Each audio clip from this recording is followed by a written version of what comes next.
Hello Rangers, and welcome to Ranger Ruby YouTube channel. In today's video, I'll be going over the national parks versus the national forests. Let's go ahead and dive right on in. So I know that out there are some of you going, national parks and national forests, aren't those the same thing? Or aren't they run by the same people, like the National Park Service?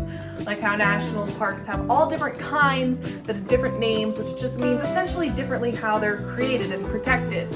And yes, they are kind of essentially the same thing. They both, protect land in the United States federally, but they're also a little bit different. So one big difference, for example, is they're not run by the same people within the government itself. So for instance, the National Park Service is run by the Department of the Interior, and the National Forest System is run by the Department of Agriculture. And just where they are protected within the government can tell us a lot about how they're protected. The mission of national forests is to sustain the health, diversity, and productivity of the nation's forests and grasslands to meet the needs of the present and future generations. This is different from the national parks, where their mission is to preserve unimpaired the natural and cultural resources and values of the national park system for enjoyment, education, and inspiration of this and future generations. So the national parks are set aside to protect and preserve essentially just what they protect and preserve. They aren't meant to really change it. It's supposed to be unimpaired. And the National Forest System, however, it is allowed to have more recreational uses and go through different changes, and it's more to preserve and sustain the health and diversity, which as the mission states, rather than to preserve unimpaired every single tree within the system. So Gifford Pinchot, the first chief of the Forest Service, said that national forest land is managed to provide the greatest amount of good for the greatest amount of people in the long run.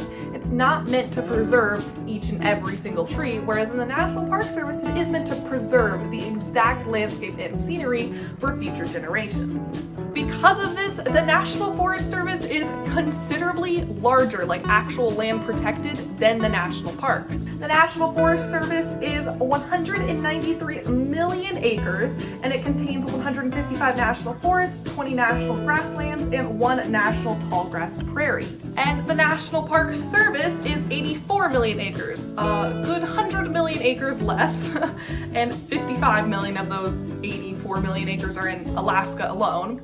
And that includes 397 areas, including national parks, monuments, battlefields, military parks, historical sites, lakeshores, seashores, recreation areas, scenic rivers, trails, and the White House. I hope this video cleared up some of the misconceptions that you might have had about the national forest. If you would like more information and links on how to find a forest near you, that is what we will talk about next.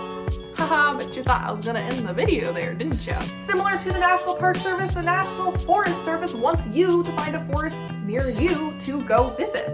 I'll leave a link in the description down below where you can type in your zip code, city, state, whatever, and find all the national forests near you. This might be helpful because if you live in a place like me where there aren't literally any National Park Service units near you, there might be a good decent amount of national forests. They're also open to a lot of recreational activities that you might not get to as easily enjoy in national parks.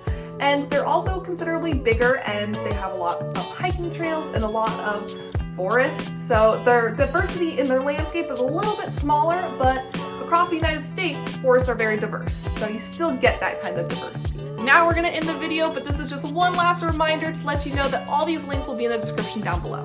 Well, everybody, that's the end in today's video. I hope you enjoyed it. If you did, please be sure to give this video a huge thumbs up and comment down below with your thoughts. I'd love to hear from you. Also, be sure to click that red subscribe button and the little bell next to it to always know when I post new videos. Thank you so much for watching again, and I shall see you next video. Bye!